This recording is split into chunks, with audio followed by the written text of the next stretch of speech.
Assalamualaikum warahmatullahi wabarakatuh. Apa kabar sobat sobter semuanya? Semoga kita semua dalam keadaan sehat jasmani dan rohani, tidak kurangan satu apapun. Oke, sebelum dimulai ceritanya seperti biasa, bantu dulu tekan tombol like dan berkomentar juga ya Tuan dan Anak. Oke, kita lanjutkan saja ceritanya.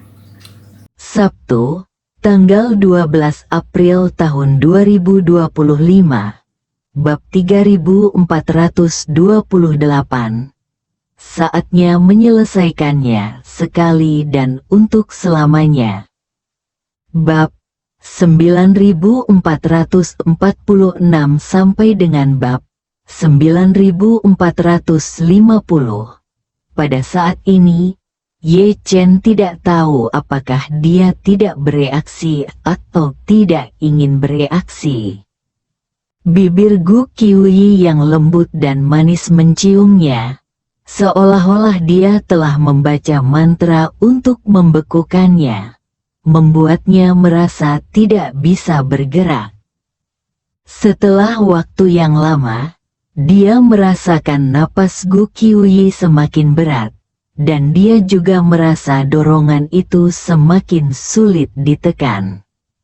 Meski dia tak mau mengakuinya, nafsu antara laki-laki dan perempuan terus menjalar di hati mereka, memenuhi ruangan dengan suasana ambigu.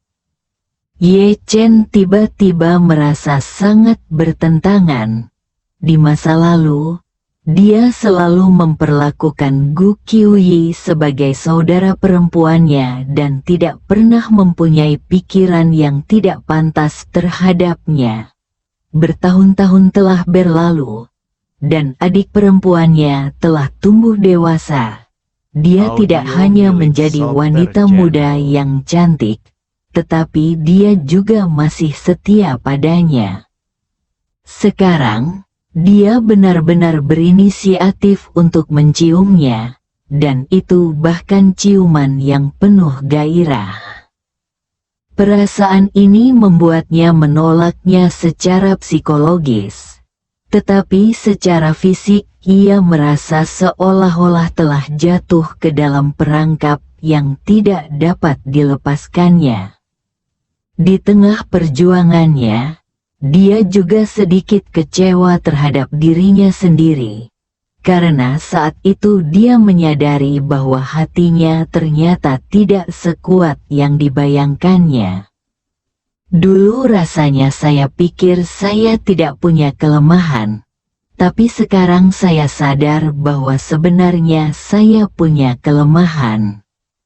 Melihat perasaan bingung itu makin kuat, dia dengan lembut mengelak dari ciuman Gu Qiuyi dan berbisik, "Nanan, kalau orang lain melihat ini, reputasimu akan hancur."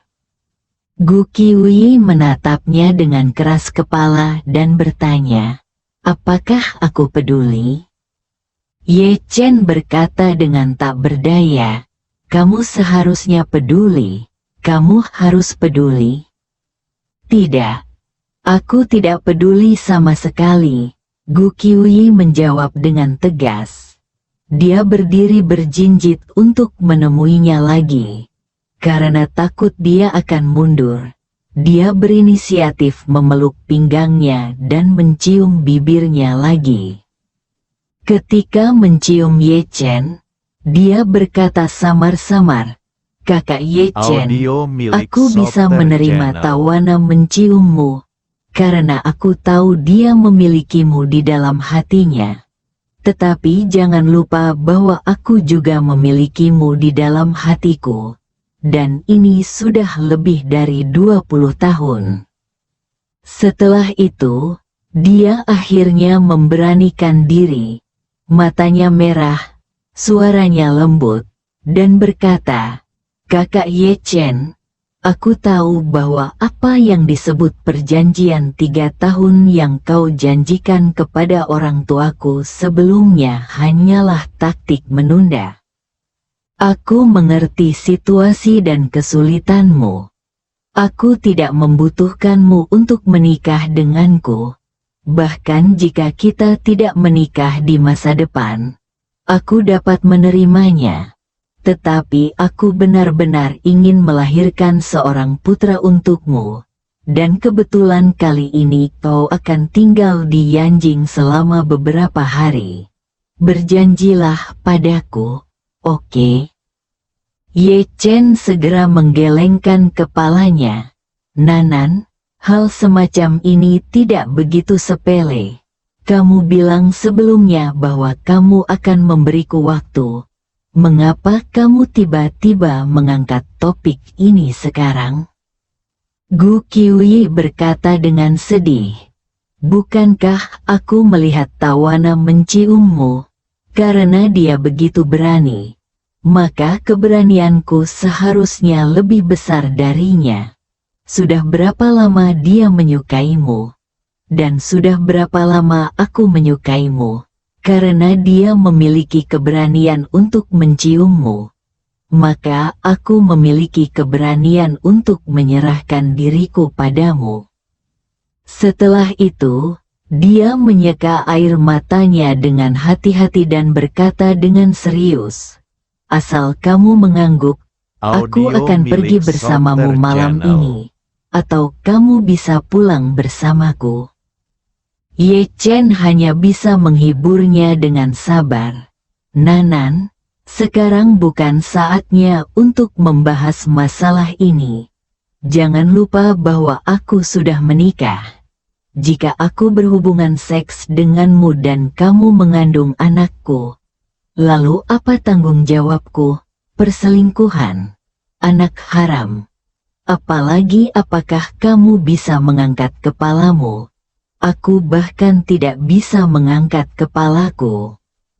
Air mata Gu Qiuyi jatuh saat dia tersedak. Aku hanya ingin memberikan diriku kepadamu. Aku sudah sangat tua, dan aku selalu menjaga kesucianku untukmu. Tahukah kamu betapa berantakannya orang-orang di industri hiburan? Mereka sama sekali tidak peduli dengan hal-hal ini. Sama seperti Tawana, sejarah cintanya lebih tebal dari ensiklopedia. Tetapi kamu dapat melihat bahwa dia menikmati setiap hubungan. Setiap wanita ingin diperhatikan dan berharap untuk menikmati semua yang diberikan cinta padanya. Aku juga menginginkan itu. Melihatnya menangis, Ye Chen buru-buru menyeka air matanya dan berkata dengan cemas, lihat, mengapa kamu menangis? Banyak hal yang bisa diselesaikan secara perlahan. Aku juga punya banyak hal yang perlu diselesaikan secara perlahan. Jangan terpengaruh oleh Tawana. Kamu dan dia tidak berasal dari dunia yang sama. Emosi Gu Qiuyi sedikit stabil, tetapi dia masih berkata dengan marah, dia telah mencintai begitu banyak orang, dan setidaknya dia memiliki masing-masing dari mereka. Aku hanya mencintaimu, tetapi aku tidak pernah memilikimu. Ye Chen juga sedikit terdiam. Jika dia membawa topik itu ke sini, dia akan merasa sangat malu. Saya punya istri dan banyak wanita yang bisa saya percaya. Tapi siapa saja yang pernah saya miliki, Audio milik selalu Software ada Channel. penghalang aneh antara aku dan Xiao Churan. Dan seiring berjalannya waktu aku kehilangan motivasi untuk melangkah lebih jauh. Namun saya adalah lelaki yang relatif tradisional, dengan ayah saya sebagai panutan, dan saya tidak bersedia terlibat dalam perselingkuhan. Kalau dipikir-pikir lagi, situasiku mirip dengan Gu Qiuyi. Kami berdua berpegang teguh pada tujuan akhir kami demi orang-orang yang kami cintai. Tetapi pada titik tertentu, kami berada dalam dilema karena tidak bisa mendapatkan cinta yang kami inginkan. Gu Qiuyi awalnya ingin bertingkah genit dan mengeluh, Tetapi saat melihat ekspresi Ye Chen berangsur-angsur menjadi serius dan melankolis, dia tiba-tiba menyadari masalah yang sangat serius di dalam hatinya. Mungkinkah saudaraku tercinta Ye Chen dan istrinya Xiao Churan tidak pernah memiliki keintiman fisik yang nyata? Aku rasa memang seharusnya begitu, kalau tidak, mengapa mereka menikah begitu lama tanpa punya anak? Audio Dan milik melihat Soper ekspresi Channel. malu Ye Chen, dia menjadi lebih yakin dengan asumsinya. Pada saat ini, keluhan dalam hatinya tiba-tiba terlupakan, dan dia merasa sangat kasihan pada Ye Chen. Dia benar-benar ingin memeluk Ye Chen dan berbisik di telinganya dengan tulus. Wanita itu tidak mau menyerahkan dirinya padamu. Tapi aku bersedia. Wanita itu tidak bersedia melahirkan anak untukmu. Tetapi aku bersedia. Tetapi kalau dipikir-pikir lagi, saya seharusnya tidak mengucapkan kata-kata itu saat ini.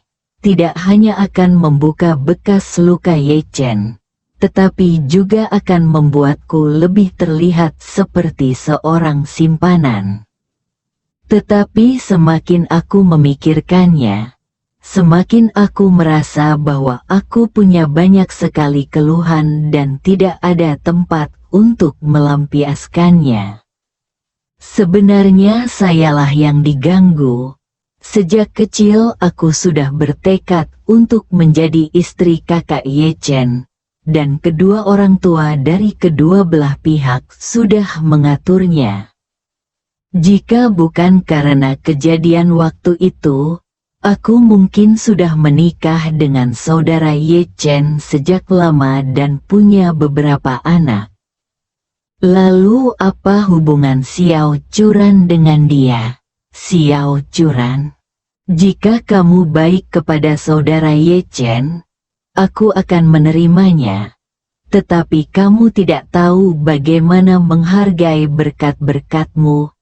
Kamu telah menikah dengan saudara Ye Chen selama beberapa tahun dan kamu masih tidak mau berkomitmen padanya. Ada apa? Apakah kamu pikir saudara Ye Chen tidak layak untukmu? Jika kamu benar-benar berpikir begitu, mengapa kamu tidak menceraikan saudara Ye Chen saja dan mengakhiri pernikahan ini hanya dengan nama? Gu Qiuyi merasa semakin sedih. Ia tidak pernah menyangka bahwa An Chengqi kini membela menantu perempuannya yang sangat dikenalnya. Tang Sihai telah menaiki kapal kargo kembali dan semakin dekat ke China melalui laut. An Chengqi selalu cepat dalam memotong simpul Gordian. Dia telah menginstruksikan Tang Sihai untuk diam-diam menemui Xiao Churan setelah tiba di Tiongkok. Sekaranglah saatnya untuk menyelesaikan pernikahan cacat Ye Chen dan Xiao Churan untuk selamanya. Bersambung.